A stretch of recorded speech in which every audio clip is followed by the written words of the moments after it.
उस्मान जरा एंड पे आएंगे, बाकी सवालों को देखते हैं। आज रिपोर्ट्स का सवाल करते हैं। Let's do question on report.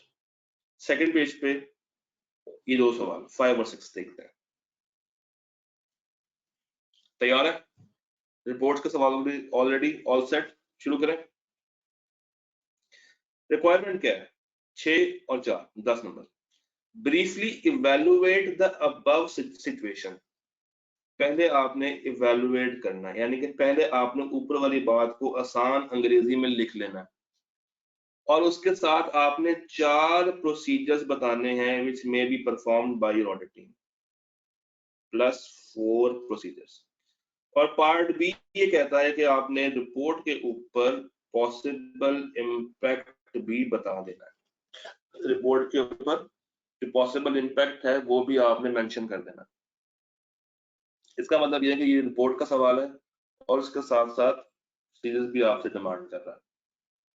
Okay, your firm is the external auditor of Basu limited for the year and 31/12।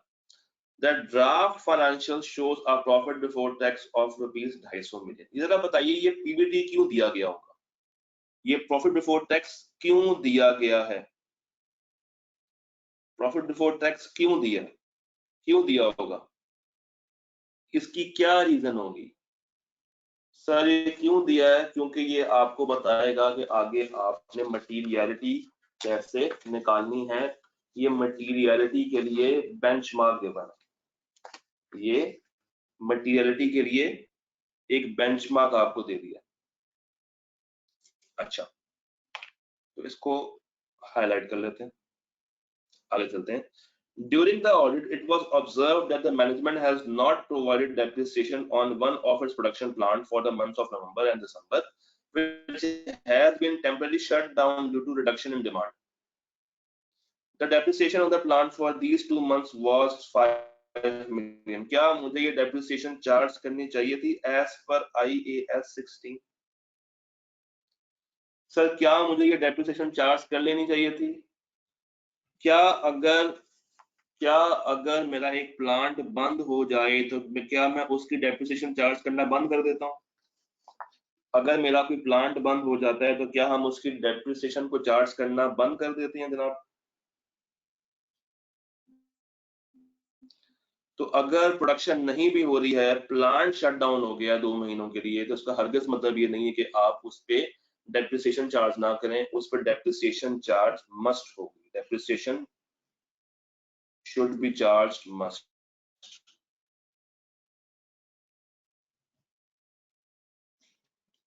should be charged।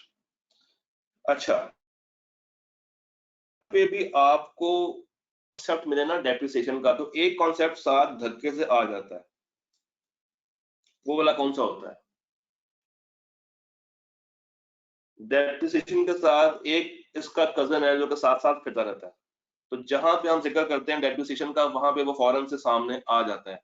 उसका नाम बता सकते हैं क्या? अकाउंटिंग में क्या कहते हैं उसको?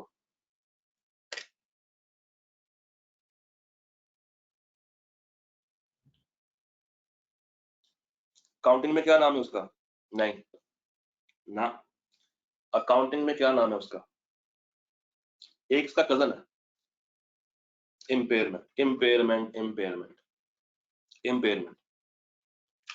भाई अगर एक प्लांट 2 महीनों से शट डाउन है तो क्या मुझे उस प्लांट की इम्पेयरमेंट भी चेक करनी चाहिए? अगर एक प्लांट 2 महीनों से बंद पड़ा हुआ है तो क्या मुझे उस प्लांट की इम्पेयरमेंट पे काम करना पड़ेगा? प्लस इम्पेयरमेंट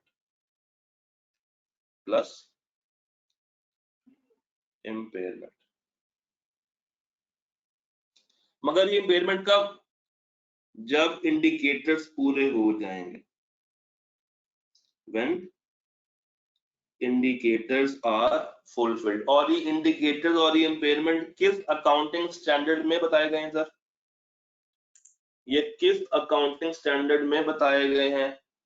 इसके इंडिकेटर्स और इसकी इम्पेयरमेंट वाली बातें कहां पे बताए हैं?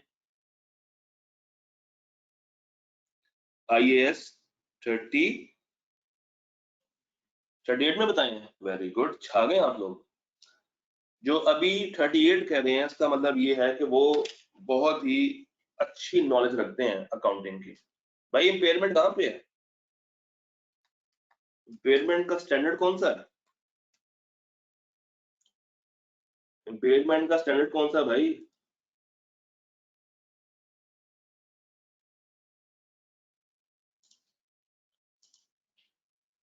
शाबाश, एक भाई ने 40 भी कह दिए।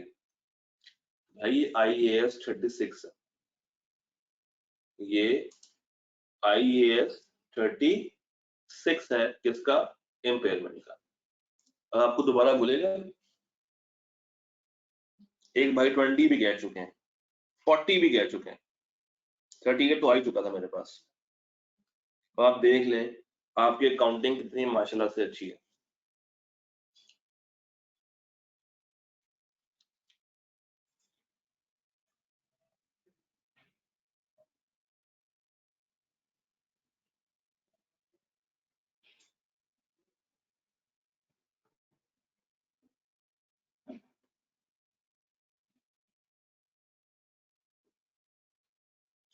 तो IAS 36 जी आपको रेफरेंस देना पड़ जाता है अगर एक ऐसा स्टैंडर्ड हो जो कि नॉर्मली जिसके बारे में अज्यूम किया जाता है कि बच्चों को पता होगा।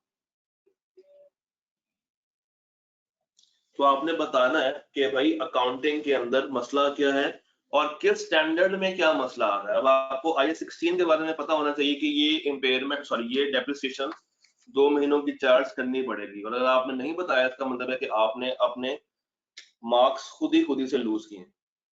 फिर आपने ये भी उसको बताना है कि भाई यहाँ पे इम्पेयरमेंट भी हम लोग चेक कर सकते हैं जो कि अभी तक चेक नहीं की। अच्छा ये बात तो आपने ब्रीफली इवेल्युएट कर दी। अब क्या है प्रोसीजर्स, क्या लिखेंगे सर प्रोसीजर्स? कौन कौन से ऐसे प्रोसीजर्स हैं जो कि आप यहाँ पे मेंशन करेंगे? सबसे पहली बात,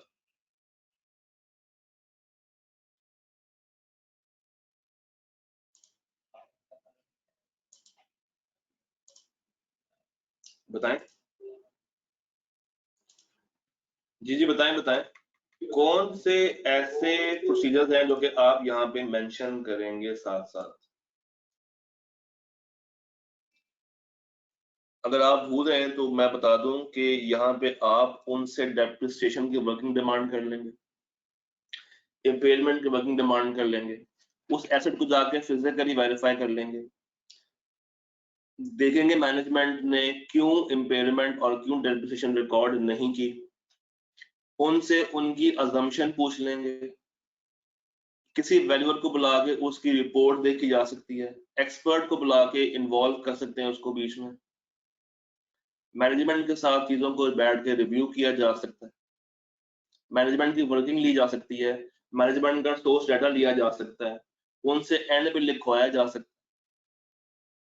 तो सर ये जो 4 ऑडिट प्रोसीजर्स है ये आपने कहाँ से बनाने हैं? ये आपने उन्हीं अकाउंटिंग स्टैंडर्ड से ही तो बनाने हैं। देखिए ना बड़ी आसान सी बात है कि आप पहले देखेंगे मैनेजमेंट ने डेप्रिसिएशन रिकॉर्ड क्यों नहीं की, उनसे पूछ लें। फिर आप पूछेंगे मैनेजमेंट ने इम्पेयरमेंट की तरफ क्यों नहीं गए। फिर आप ये वेरीफाई कर लेंगे क्या इम्पेयरमेंट पूरी करने के लिए उसकी जो इंडिकेटर्स है वो मौजूद है या नहीं है। फिर जो उन्होंने वर्किंग की है उस वर्किंग को उठा के रिकैलकुलेट कर लें, इम्पेयरमेंट की वर्किंग खुद से कर लें, मैनेजमेंट की अजम्पशंस के ऊपर बात कर लें, मैनेजमेंट से कहेंगे आपको इम्पेयरमेंट बना के दें, किसी वैल्यूअर को बुला के उसकी रिपोर्ट चेक कर ली जाए, किसी एक्सपर्ट को बुला के उसके काम को चेक करा लिया जाए, और एंड के ऊपर आप डिस्कस भी कर सकते हैं मैनेजमेंट के साथ। तो दीज आर द प्रोसीजर्स जो कि आपने लिखने थे। तो मेरा नहीं ख्याल कि ये 6 नंबर मुश्किल हैं। अगर मुश्किल हैं तो फिर आपने अपने लिए खुद से मुश्किल बनाए, क्योंकि ये सवाल इससे पहले आएगा 2-3 दफा कर चुका है सेम सवाल, वहां पे भी IAS 16 का मसला होता था और तकरीबन आईके अपने अपने पुराने पेपर्स को इस्तेमाल किया। यहाँ अगर आपने पास पेपर्स किए हैं तो आपको इस चीज का आइडिया होगा।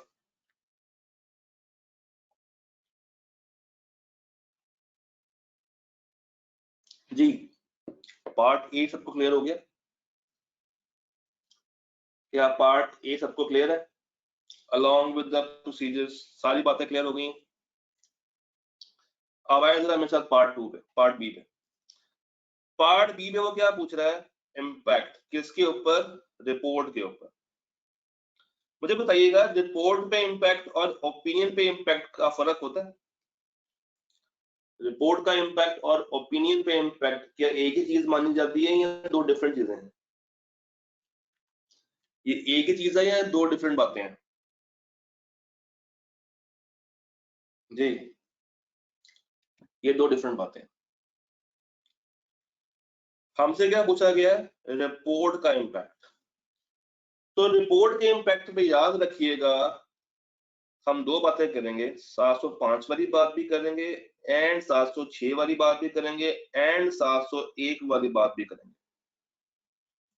यानी कि 705 ओपिनियन वाली बात, 706 ईओएमपी ओएमपी वाली बात और 701 कैम अगर आ सकता है तो हम यहाँ पे कैम वाली बात भी करेंगे अगर आ सकता है। अच्छा, उसने कहा इम्पैक्ट बता दें। मुझे बताइए गलती कितने की है, 5 मिलियन की, और बेंचमार्क कितना है, बेंचमार्क कितना है 250। कितने परसेंट बनता है सर इस बेंचमार्क का, कितने परसेंट बनेगा इस बेंचमार्क का?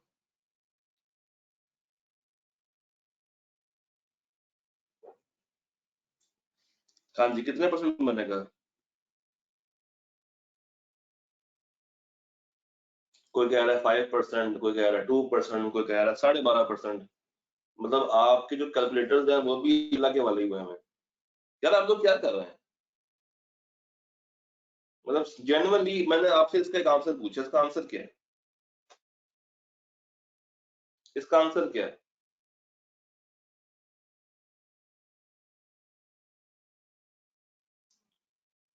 5/250 इंटू 100 का आंसर क्या है?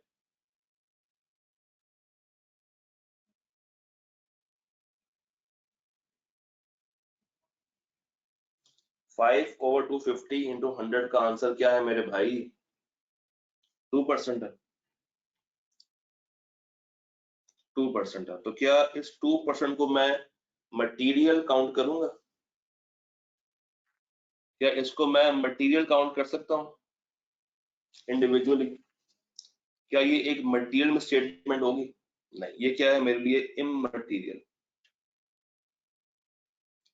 ये गलती है, मिसस्टेटमेंट है, मगर इममटेरियल मिसस्टेटमेंट है।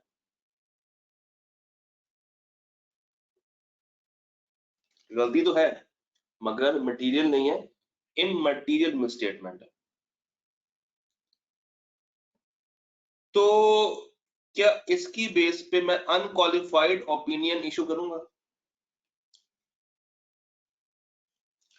क्या मैं इसकी बेस पे अपनी ओपिनियन खराब कर दूंगा? Opinion is not modified, opinion is not modified.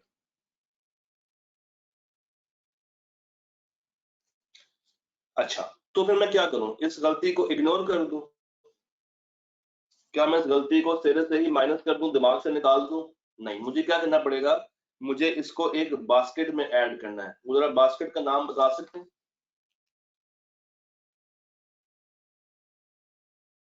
क्या उस बास्केट का नाम कोई मुझे बता सकता है? इसको एग्रीगेट बेस पे देखना है, list of uncorrected misstatements, list of uncorrected misstatements. और अगर मैनेजमेंट ने ठीक कर दिया तो क्या इस बास्केट में जाएगी? नहीं जाएगी। यहाँ पे कब जाएगी, जब उन्होंने इसको ठीक नहीं किया।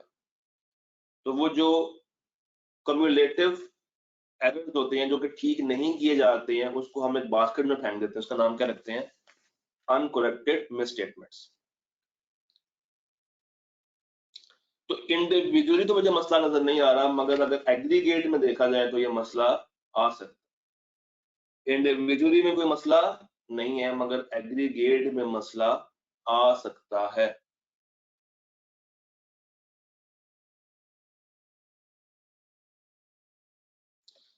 अच्छा, इम्पेयरमेंट के बारे में सवाल खामोश है शुरू से लेके अब तक। क्या उसने कोई इम्पेयरमेंट की आपको फिगर दी? क्या सवाल ने इम्पेयरमेंट की कोई फिगर आप तक पहुंचाई है? नहीं, तो आप एक लाइन मेंशन करेंगे कि अगर इम्पेयरमेंट उस बेंचमार्क को क्रॉस करेगी तो वो मटेरियल अमाउंट बन जाएगी, उस बेस पे हम क्वालिफाइड ओपिनियन दे सकते हैं, अदरवाइज वो भी हम लिस्ट ऑफ अनकरेक्टेड मिसस्टेटमेंट्स के अंदर ऐड कर देंगे, और अगर एग्रीगेट में मसला आ रहा होगा तो फिर हम इसको ठीक करवाएंगे। Am I clear?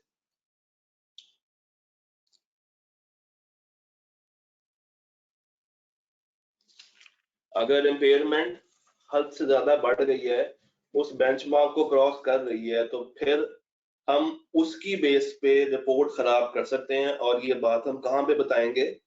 Basis for opinion के अंदर। और अगर उन्होंने ठीक कर दिया तो फिर हमें कुछ भी बताने की जरूरत नहीं है, कुछ भी लिखने की जरूरत नहीं है।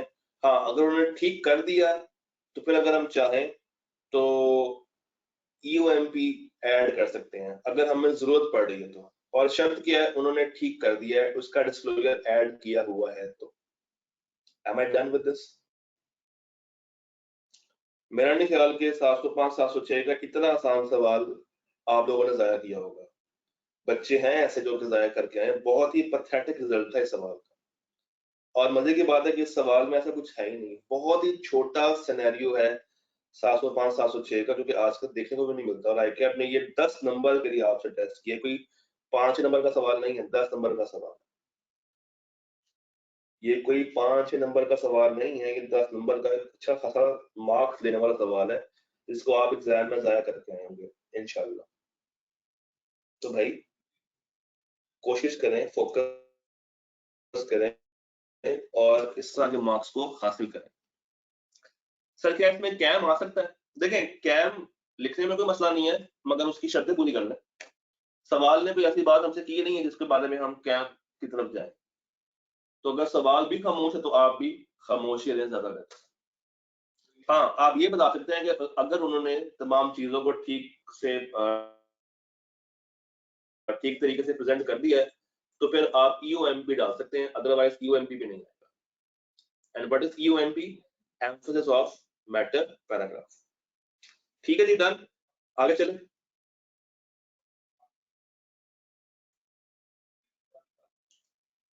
पार्ट बी देखें इसका, सॉरी क्वेश्चन नंबर 6 देखें, इसका 10 नंबर के लिए। अब एक और सवाल है जो कि 10 नंबर का, एक और सवाल है जो कि 10 नंबर का है, और वहां पे भी सिचुएशन को इवेलुएट करना है और रिपोर्ट के ऊपर इम्प्लीकेशंस आपसे पूछी है। आइए देखते हैं। You are the auditor of Gazelle Limited for the year end. During the audit, you have been informed that Federal Board of Revenue seized the accounting records. Government ने रिकॉर्ड्स को सीज कर लिया है, और जिसकी वजह से कोई भी फर्दर इन्वेस्टिगेशन आप नहीं कर पा रहे हैं। हाँ जी, ये मिसस्टेटमेंट है या ये स्कोप लिमिटेशन है? पहले मुझे ये बताइए, क्या क्वेश्चन नंबर 6 में मिसस्टेटमेंट आ रही है या स्कोप लिमिटेशन आ रही है? और रिकॉर्ड्स छीने कौन से गए हैं? रेवेन्यू का और प्रोडक्शन का। रिकॉर्ड्स छीने कौन से गए हैं? रेवेन्यू का और प्रोडक्शन का। तो ये सिग्निफिकेंट पोर्शन होते हैं ऑफ फाइनेंशियल स्टेटमेंट्स, रेवेन्यू और प्रोडक्शन। और अगर यही अवेलेबल ना हो, इट मींस के स्कोप लिमिटेशन है, जिसकी वजह से मैं सफिशिएंट अप्रोप्रिएट ऑडिट एविडेंस हासिल नहीं कर पाऊंगा, और ये एक परवेसिव लेवल का मसला है, तो मेरे लिए डिस्क्लेमर बन रहा है और कोई चीज मुझे नजर नहीं आ रही।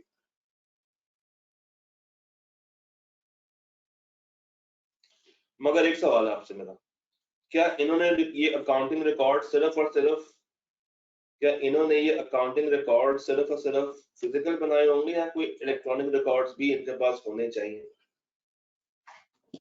क्या इनके पास किसी तरह के कोई इलेक्ट्रॉनिक रिकॉर्ड होने चाहिए? क्या हमें ऑल्टरनेट एविडेंस हासिल करना चाहिए? क्या हमें कोई ना कोई बैकअप निकालना चाहिए?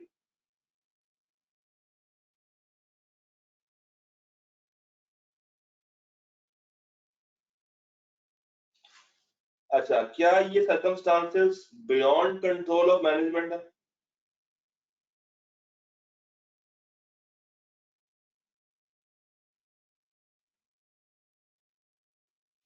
तो अगर हम लोग ऑल्टरनेट मींस के साथ अगर हम लोग ऑल्टरनेट मीन्स के साथ एविडेंस हासिल कर सकते हैं तो फिर तो मसला नहीं है, बट अगर नहीं कर पा रहे हैं तो फिर हमें डिस्क्लेमर की तरफ अनफॉर्चुनेटली जाना पड़ेगा। इस सवाल में एक और पॉइंट भी लिखा हुआ जो कि बच्चों ने भी मिस कर दिया और आप लोग भी मिस कर दिए। Tax evasion, tax evasion, tax evasion, tax चोरी किया जा रहा है।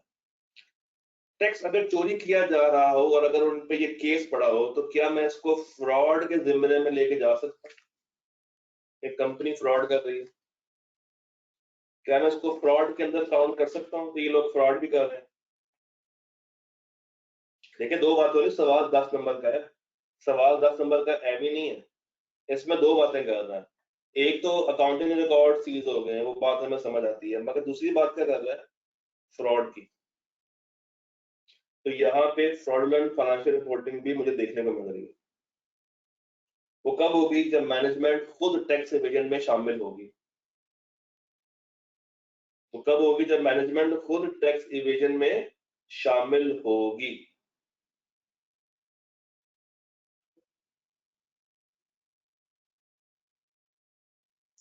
तो सर अब ये सवाल आप लोग कर लेंगे, लिख लेंगे, बना लेंगे इसको। मैंने आपको सारी बातें बता दी, अब इसको ड्राफ्ट कर लेंगे। 10 नंबर के लिए आपने अच्छी खासी सेल्फ राइटिंग करनी है। क्वेश्चन 5 और क्वेश्चन 6 मजे की बात है, दोनों सवाल हैं ही सेल्फ राइटिंग।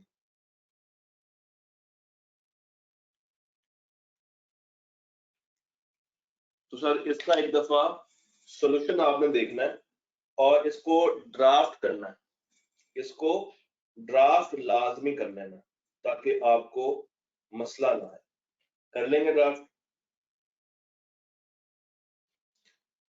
अच्छा, बच्चों ने कहा यस सर हमारी जान छोड़े, आगे चलें। ठीक है जी, आगे चलते हैं।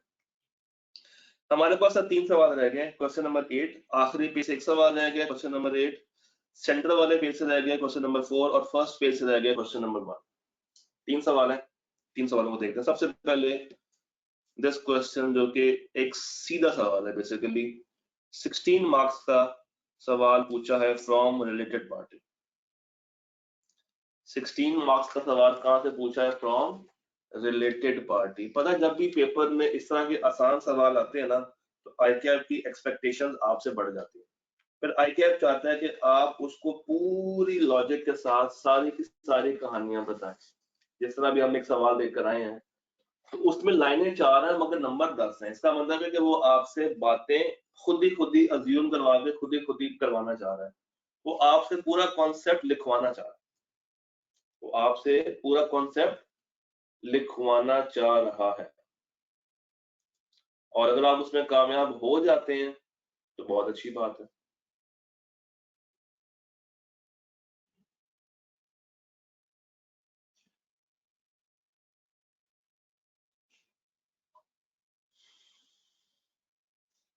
Okay,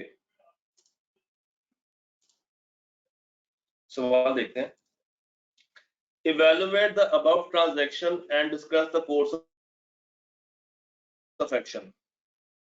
Report implications not required. वो कहता है कि बताएं ऊपर की क्या बातें हैं, उसको इवेल्युएट करें और डिस्कस करें कोर्स ऑफ एक्शन क्या होगा, यानी कि आप कौन से प्रोसीजर्स लगा रहे होंगे। और write down the representations which your firm should obtain from BCL, यानी कि रिटर्न रिप्रेजेंटेशन की बात आपसे करेगा। सब देखते हैं। Your firm is the statutory auditor of BCL for the year ended 31/12. BCL is a manufacturer of active where the draft shows a PBT of rupees 300 million. Again, हमें सिर्फ PBT इसने बता दी। अब यहाँ पे कहानी लेकर आएगा। During the audit, it was observed that there was an outstanding receivable of rupees 0.3 million from SPL.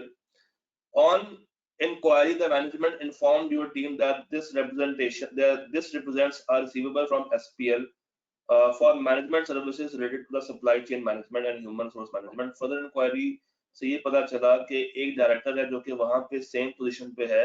इसका मतलब है कि क्या बन गई है? Related party. This was because SPL एक न्यूली बेक आया हुआ बिजनेस है और इसकी असिस्टेंस हमने करनी थी। सर ये टिपिकल सवाल है जो कि रिलेटेड पार्टी का है, टिपिकल सवाल। अगर आपने इसके पास पेपर्स किए हैं तो मेरा नहीं ख्याल कि ये 16 नंबर आपके लिए 1 मिनट के लिए भी आपको मुश्किल लगेगा। बिल्कुल टिपिकल सवाल है, इस तरह के सवाल बहुत दफा के आपने पूछे हैं अपने पुराने पेपर्स के अंदर। देखते हैं इसको सर डीबग कर लेते हैं। आपसे मैं कुछ सवाल पूछूंगा, आप उनका आंसर मुझे साथ साथ इन्फॉर्म करते जाना। मुझे ये बताइए क्या इन दोनों कंपनीज के दरमियान कोई कॉमन डायरेक्टरशिप है? क्या इन दोनों कंपनीज के दरमियान कोई ऐसा शख्स है जो कि कॉमन डायरेक्टर हो? इससे क्या हुआ कि ये दो कंपनीज आपस में बन गई हैं रिलेटेड पार्टी। इससे हमारे सामने क्या इम्पैक्ट आया कि ये दो कंपनी आपस में क्या है, रिलेटेड पार्टी। अच्छा, मैनेजमेंट ने क्या आपको बताया है कि ये एक रिलेटेड पार्टी है? क्या मैनेजमेंट आपको बता रही है कि ये? नहीं, मैनेजमेंट ने आपको नहीं बताया, मैनेजमेंट ने आपसे डिस्कस नहीं किया कि ये एक रिलेटेड पार्टी को, तो आपको पता चला। आपको कैसे पता चला? आपकी इंक्वायरी की वजह से। मैनेजमेंट ने आपको डिस्क्लोज नहीं किया। फिर ये जो ट्रांजैक्शन हो रही है, क्या ये transaction outside the normal course है या विद इन नॉर्मल कोर्स है?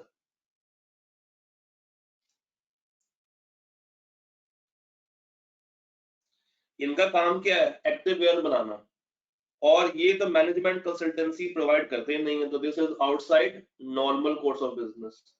This is outside normal course of business. अच्छा, ये जो पैसे ड्यू है, कितने टाइम से पैसे ड्यू आ रहे हैं? ये पैसे कितने टाइम से ड्यू आ रहे हैं? कितने टाइम से हमने इनसे पैसे लेने हैं? 6 महीने, 7 महीनों से? 7 महीने वाले, 7 महीनों से पैसे ड्यू हैं। इसका मतलब क्या है कि ये ट्रांजैक्शन आर्म्स लेंथ पे भी नहीं हुई। ये ट्रांजैक्शन आर्म्स लेंथ पे मुझे होती नजर नहीं आ रही है। ये ट्रांजैक्शन आर्म्स लेंथ पे होती नजर नहीं आ रही। नॉर्मली इतना लंबा उधार होता नहीं है।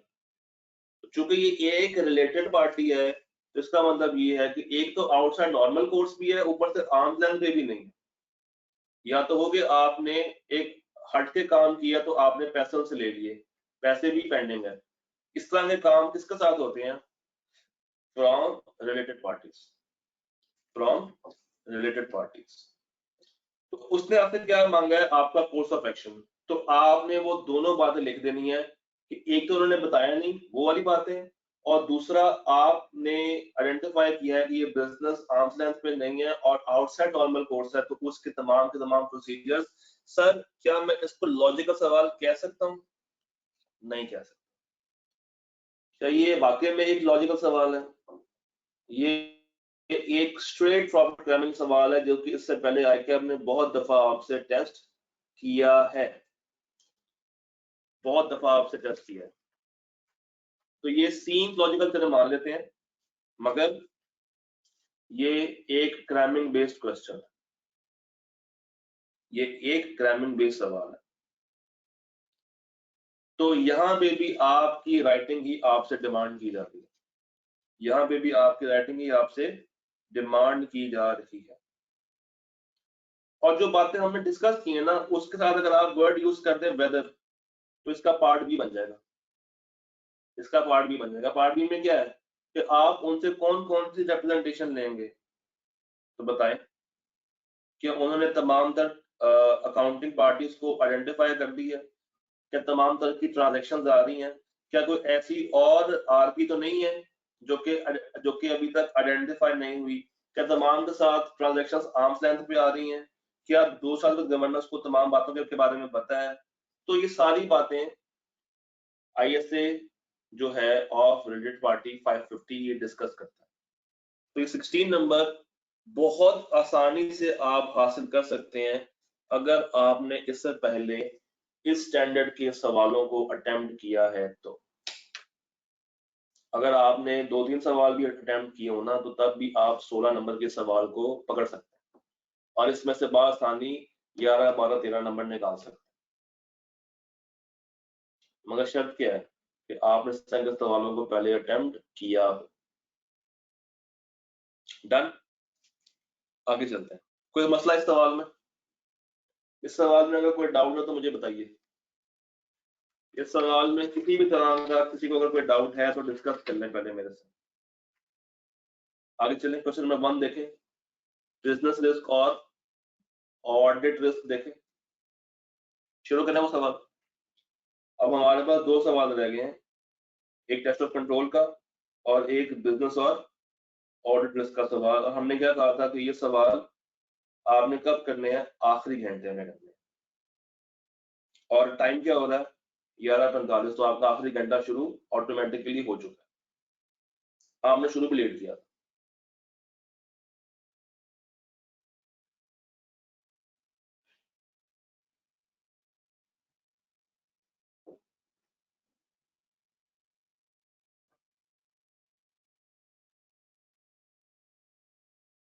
जी, किसी को ब्रेक तो नहीं चाहिए 5 मिनट की? या करें स्टार्ट? ब्रेक में इंटरेस्टेड है कोई 5-10 मिनट की, या कहानी को शुरू करें?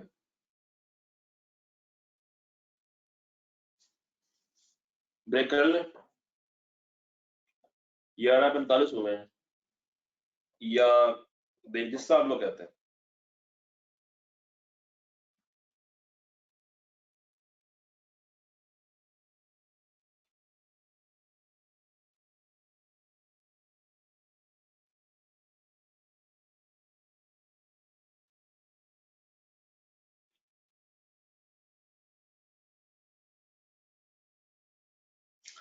बच्चे कहें सर कंटिन्यू करें, ब्रेक की जरूरत बिल्कुल भी नहीं है। ठीक है, लेट्स स्टार्ट। क्वेश्चन 1, मैं चाहूंगा ये सवाल जरा आप लोग पहले पढ़ें। हैव अ रीड, इसको देखें, रीड करें, रीड करें, रीड करें, जल्दी करें, रीड करें।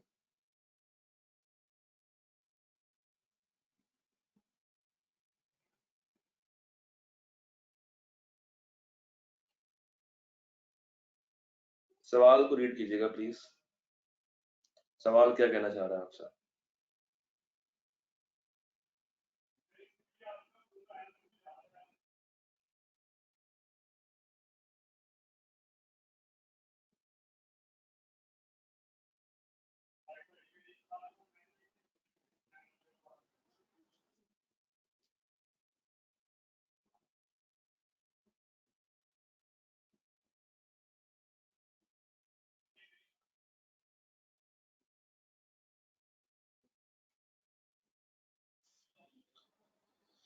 जी जी, सवाल को रीड करें, फिर मैं रीड करता हूँ आपके साथ। पहले आप तसल्ली के साथ रीड करें और आइडेंटिफाई करने की कोशिश करें what are the business risk and what are the audit risk.